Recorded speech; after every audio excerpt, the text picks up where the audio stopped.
एक तरफ वो इलेक्ट्रिक स्कूटर है जिसमें आपको कम प्राइस में अच्छी खासी रेंज मिल रही है, तो दूसरी तरफ वो इलेक्ट्रिक स्कूटर है जिसमें आपको एक अच्छे खासे बड़े ब्रांड का भरोसा मिल रहा है।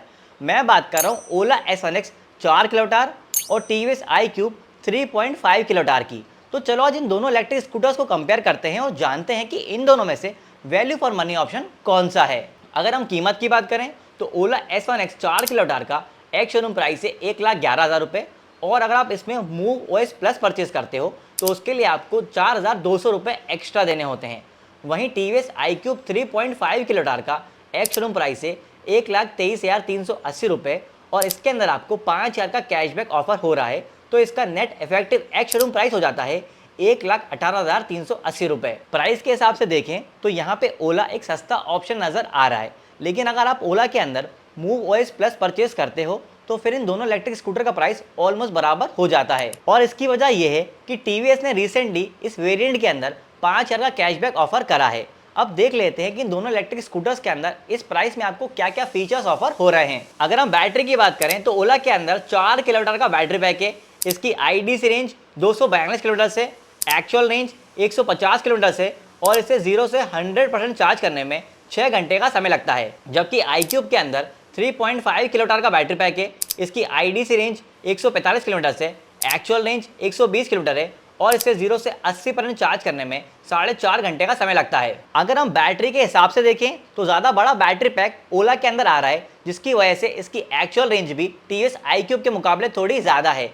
पर अगर हम रेंज एक्यूरेसी के हिसाब से देखें तो वहाँ टीवीएस iQube बाजी मार जाता है। वहीं अगर हम पोर्टेबल चार्जिंग टाइम की बात करें तो दोनों इलेक्ट्रिक स्कूटर्स का पोर्टेबल चार्जिंग टाइम ऑलमोस्ट बराबर ही है। लेकिन अगर आपकी डेली रनिंग थोड़ी ज़्यादा है तो यहाँ इस मामले के अंदर थोड़ा डिफरेंस है, क्योंकि iQube के अंदर फास्ट चार्जिंग का सपोर्ट अवेलेबल नहीं है, तो आपको इसे चार्ज करने के लिए पोर्टेबल चार्जिंग टाइम पर ही डिपेंड होना होगा। वहीं ओला के अंदर फास्ट चार्जिंग का सपोर्ट अवेलेबल है, तो आप इसे कहीं रुक के ओला के हाइपर चार्जर से फास्ट चार्ज भी कर सकते हो। तो ज़्यादा रेंज होने की वजह से और फास्ट चार्जिंग सपोर्ट की वजह से यहाँ ओला एक ज़्यादा अच्छा ऑप्शन बन जाता है। अब बात कर लेते हैं मोटर के बारे में।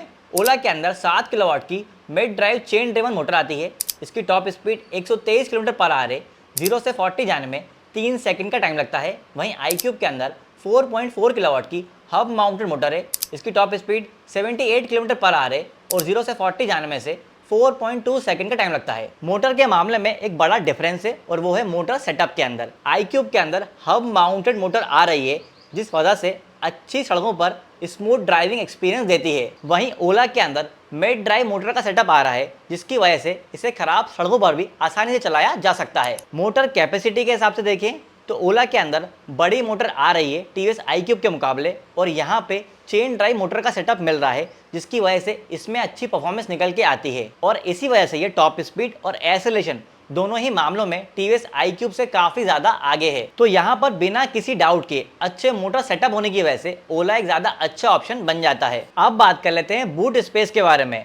ओला के अंदर 34 लीटर का बूट स्पेस आता है, जबकि iQube के अंदर 32 लीटर का बूट स्पेस आता है। ओला ने जेन 2 के बाद से ही अपनी पूरी लाइनअप के अंदर 34 लीटर का बूट स्पेस स्कूटर्स के अंदर दे दिया था, जबकि iQube के अंदर शुरू से ही 32 लीटर का बूट स्पेस आता है। प्रैक्टिकली बात करें तो दोनों ही स्कूटर्स के बूट स्पेस के अंदर कोई बहुत ज़्यादा बड़ा डिफरेंस नहीं है, लेकिन ओला के अंदर आपको आगे छोटी स्टोरेज पॉकेट्स मिल जाती हैं, जिसमें आप छोटा मोटा सामान कैरी कर सकते हो। तो थोड़ा ज़्यादा स्टोरेज होने की वजह से यहाँ पर भी ओला एक ज़्यादा अच्छा ऑप्शन बन जाता है। अब अगर हम कर्व वेट की बात करें तो ओला का कर्व वेट 113 केजी है, जबकि टीवीएस iQube का कर्व वेट 118.6 केजी है। अगर बात करें बिल्ड क्वालिटी की तो उसमें टीवीएस iQube आगे नजर आता है, क्योंकि iQube के अंदर अच्छी चेसी और आउटर बॉडी भी ओला के मुकाबले अच्छी दी हुई है, जबकि ओला के अंदर बिल्ड क्वालिटी को लेके इश्यूज आते ही रहे हैं। हालांकि कुछ टाइम पहले ओला ने कहा था कि वो एल्यूमिनियम चेसी के साथ अपना व्हीकल लेके आएंगे, लेकिन अभी तक ओला की तरफ से ऐसा कोई व्हीकल मार्केट में नहीं आया है जिसमें एल्यूमिनियम चेसी हो। तो अगर हम यहाँ ओवरऑल बात करें तो iQube एक ज्यादा अच्छा ऑप्शन नजर आ रहा है। अब बात कर लेते हैं टायर,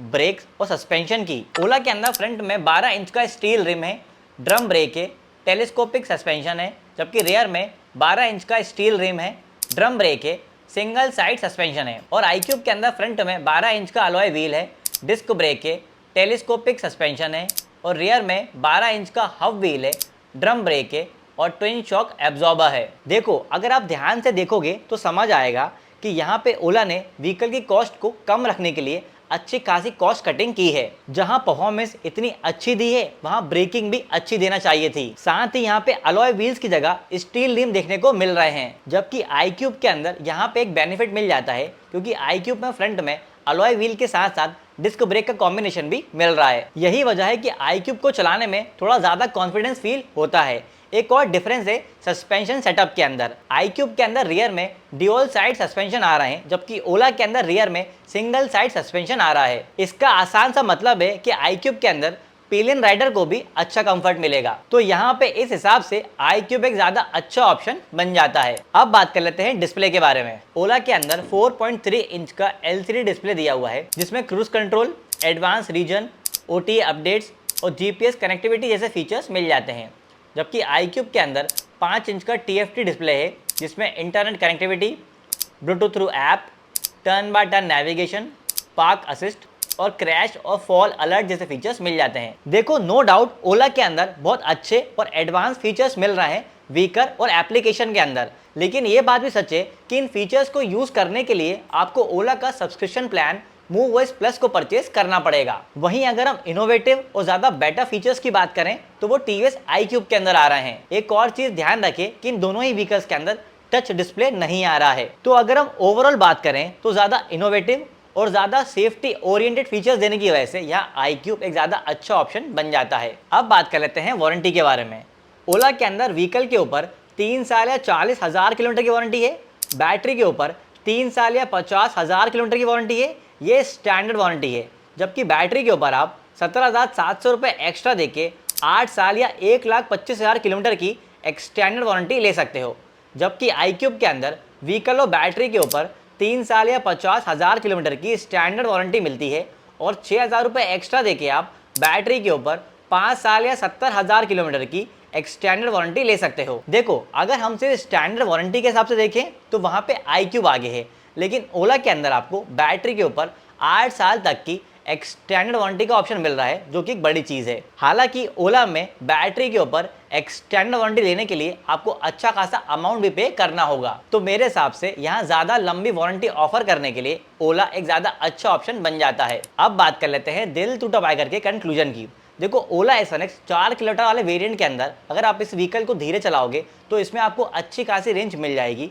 बहुत सारे बाइक टैक्सी वाले राइडर्स इस व्हीकल को इसलिए यूज़ कर रहे हैं क्योंकि इसके अंदर एक्चुअल में उन्हें 150 किलोमीटर तक की रेंज मिल रही है। लेकिन ये बात भी सच है कि इस व्हीकल में भी छोटे मोटे इश्यूज़ जो हैं वो आ रहे हैं और ओला के सर्विस इश्यूज़ जो हैं वो अभी भी सॉर्ट नहीं हुए हैं। तो यहाँ पे आपको थोड़ा पीस ऑफ माइंड नहीं मिलेगा ओला के अंदर। वहीं iQube के अंदर आपको प्राइस के मुकाबले थोड़ी कम रेंज मिल रही है, लेकिन वहाँ पे आपको अच्छी बिल्ड क्वालिटी और अच्छा सर्विस नेटवर्क भी मिल रहा है और वहाँ पे आपको पीस ऑफ माइंड भी मिल रहा है। लेकिन ध्यान रहे कि अगर आपकी डेली रनिंग थोड़ी ज़्यादा है और आपको फास्ट चार्जिंग की रिक्वायरमेंट है तो उसके लिए तो आपको ओला SNX 4 किलोमीटर लेना ही ज़्यादा अच्छा ऑप्शन साबित होगा। तो मेरे पॉइंट ऑफ व्यू से अगर आपकी डेली रनिंग थोड़ी कम है तो यहाँ पे दोनों व्हीकल के बीच में ज़्यादा वैल्यू फॉर मनी ऑप्शन मुझे iQube लगता है, क्योंकि iQube और ओला के बीच में ज़्यादा बड़ा प्राइस गैप भी अब नहीं रहा है और iQube के अंदर आपको ज़्यादा अच्छी रेंज एक्यूरेसी मिल जाती है और साथ ही इसमें सर्विस नेटवर्क भी अच्छा खासा है। तो भाई लोगों, ये तो थी ओला SNX 4 किलोमीटर और TVS iQube 3.5 किलोमीटर का डिटेल कंपैरिजन वीडियो। बाकी आपको कोई भी डाउट है इन दोनों स्कूटर से रिलेटेड तो कमेंट करके हमसे पूछ सकते हैं और इलेक्ट्रिक गाड़ी के ऐसे ही डिटेल वीडियोस के लिए दिल टूटा बाइकर को सब्सक्राइब कर लीजिए।